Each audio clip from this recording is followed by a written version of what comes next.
Hey guys, Mad Matt here in the Philippine province. Mad because I'm mad. Matt because I'm Matt with a Raw-Rant.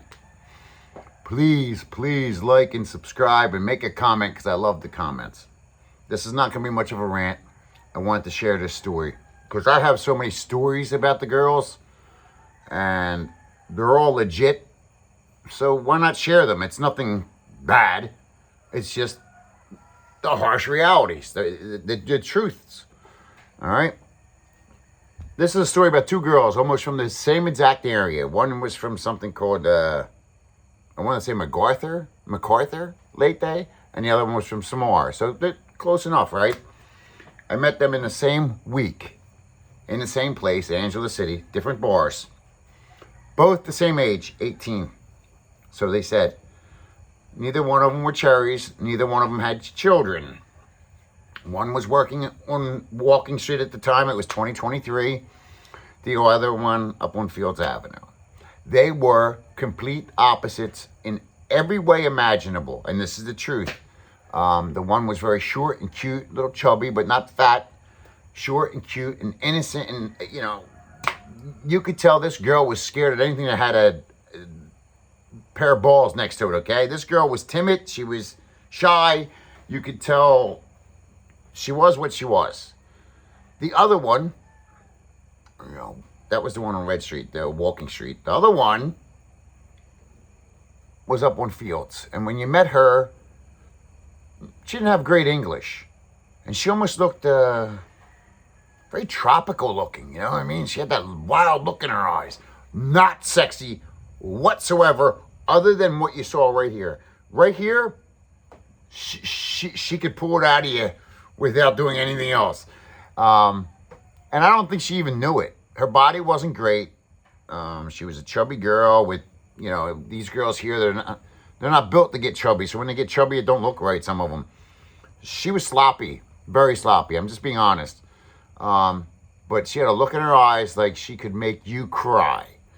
So, you know, I got to know both of them. They both started working that week. It was the same, you know, I just got here 3 weeks earlier. So here I am just trying to talk to anything that talks to me and not worry about girls. It was just more about yap, getting to know the situation. And, you know, I was interested in Samar, that kind of shit.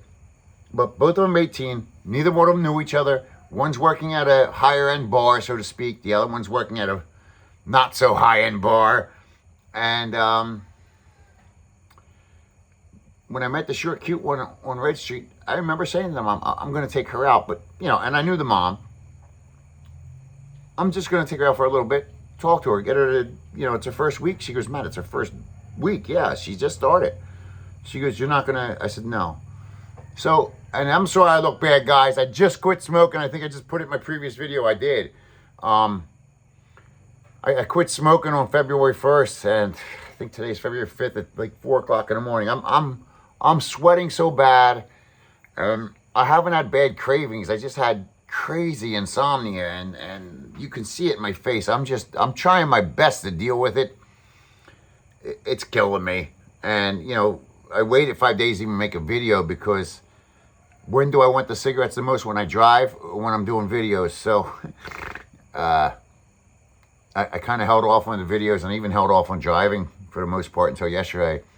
Anyway, back to the girls. The one on Walking Street I took out, and we went out quite a few times. She would do what was called sneak out, and thank God, because I wasn't paying for nothing. I wasn't getting anything, is what I'm saying. Like, she was 18. We had nothing in common. She wasn't putting out. She didn't know what she was doing. If she did, she only did it with the Filipinos. Foreigners, she had no clue what she was doing. Yeah, and I could see it. And as an experienced man, I knew she wasn't going to, there was no way. Anyway, long story short, we messed around. And I said to her, finally, I said, listen, I said, if you're going to do this for work, there's only so far that cuteness is going to take you. You're very cute and you have great English. I said, but, you know, if you're not going to put out, what do you plan on getting out of working in this kind of job? We discussed it for the longest time. She goes, well, I can just lay there. I said, well, you can, but I don't know too many guys are going to like that. And she, you know, we kept in touch. But that's how we ended it. She told me she was just going to do it and lay there and act like it's not happening is what she said to me. it's funny because a couple weeks go by, I go and see the other girl. Now, the other girl, what I'm trying to get to here is you have two girls from the same place, same age, totally different bars. One has accepted why she's there, what she's there for. And it was nice because she said to me, I don't have kids. I don't have much of a family. I'm here for me. I want to improve my life to get to this one on Fields Ave. I'm going to do whatever it takes to get out of the cycle of the life that I have. And she's only for me. Not for my family, not my friends, not my sister, nothing. It's just for me. The other one, the one that just wants to lay there and was cute, she was there for her dad and her mom, who were younger than me, much younger than me, who had 6 children. They separated from each other, and neither one of them went to work. The father would videotape every day and watch her and know that her little 18-year-old girl is slobbing the knob because he's too lazy to get his fat ass up. He was lazy, and God rest his soul, he has died now. He had gout in his big toe. Fuck me. Cut your toe off, bitch. You got 6 kids? I don't care how much money you do or don't make. Get up and do something. Anyway. I mean, that's accountability. Damn, if I'd ever have a daughter that's have to go do that because I'm too lazy to get up, I would cut my toe off. But anyway, she sucked at what she did. She really did. She sucked at what she did. I don't know how much money she made, but I know once you went out with her once, you weren't going out with her twice. And she ended up getting a job at a Korean restaurant and eventually getting knocked up by a Filipino.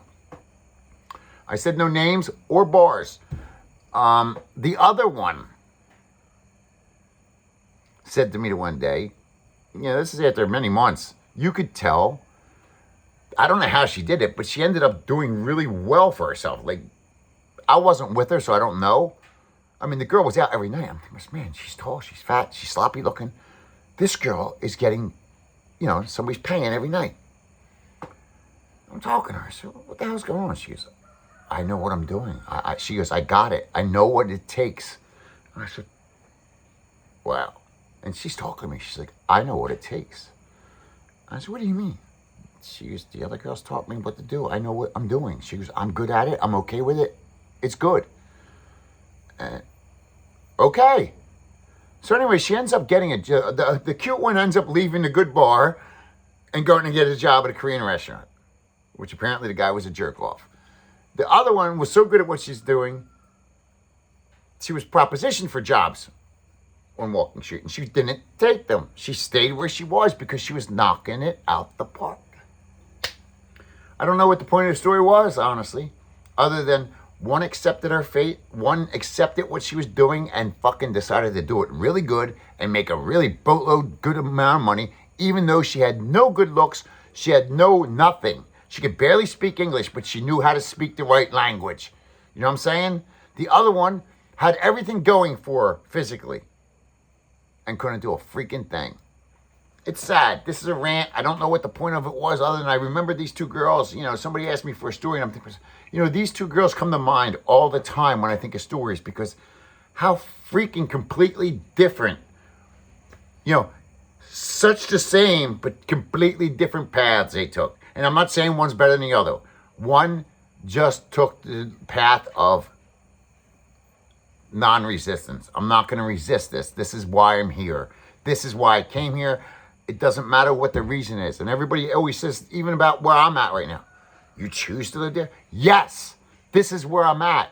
My whole life has prepared me for this moment. And I just wrote in my journal this morning. I realized that today. And that girl said it as well.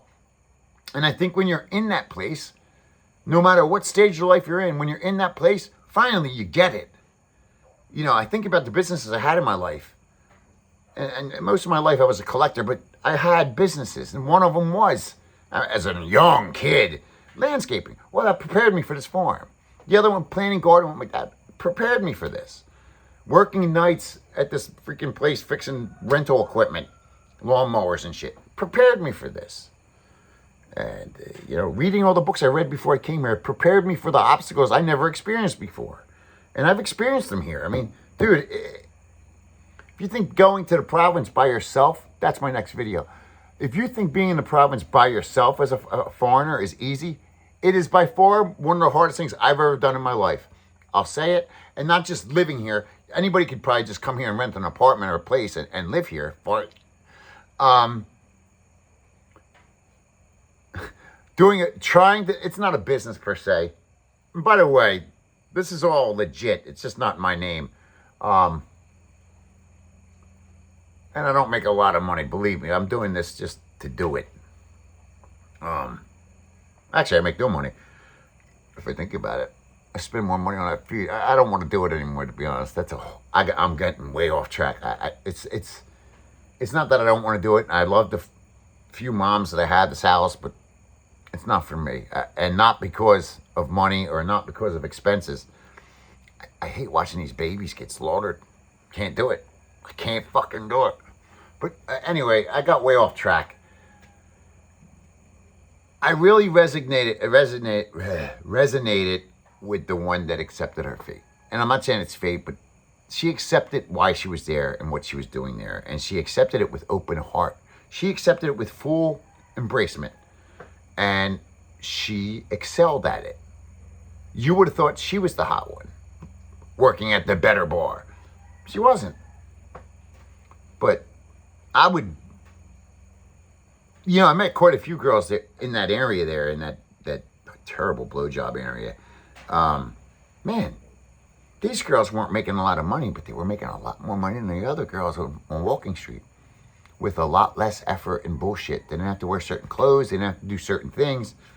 I don't even think half of them got smears. So there's one day out of your life you don't have to waste your time. These girls were just, they learned to do what they had to do, and they did it really well. And they just had, it's like a girl at home that has a hairdressing book, book. They call it a black book, blacklist. These girls had their list, and these guys would just come and go, as Eminem would say. Anyway, that's my story. Simple, short story about the province girls going to Angel City, and the one that decides to make the obstacle her way, stoicism. Or the other one that decides the mountain is her and stays there. All right, guys. Please like, subscribe, make a comment. I don't care. I know I look bad. You don't have to tell me. This has been the hardest 5 days of my life, and I'm going to keep doing it. No cigarettes. Nothing. And a coffee mug with a handle. Okay? So this week I had spent 60 pesos. I think it's 62 pesos. Okay, that's a lot of money for a guy out here in the province. A lot of money for a guy that doesn't have any money.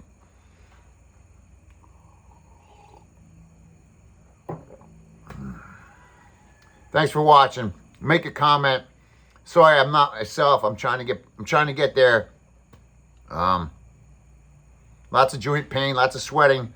Good thing is I don't have any cravings that I know. When I do, they subside really quick. I learned this thing. That's what I do. I was smoking close to 3 packs a day, 60 cigarettes a day.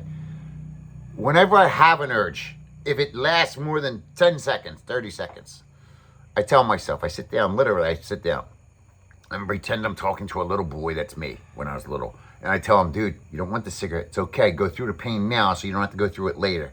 I'm doing you a favor. You're going to grow stronger from this. But you don't want to smoke that cigarette. And that's what I'm doing. That's all I'm doing. And you know what? I'm telling you, it's working. Just not the sweating and pain and sleepless nights in Seattle here. All right. All right. Thank you. And like or don't like, don't give a shit. Not my problem.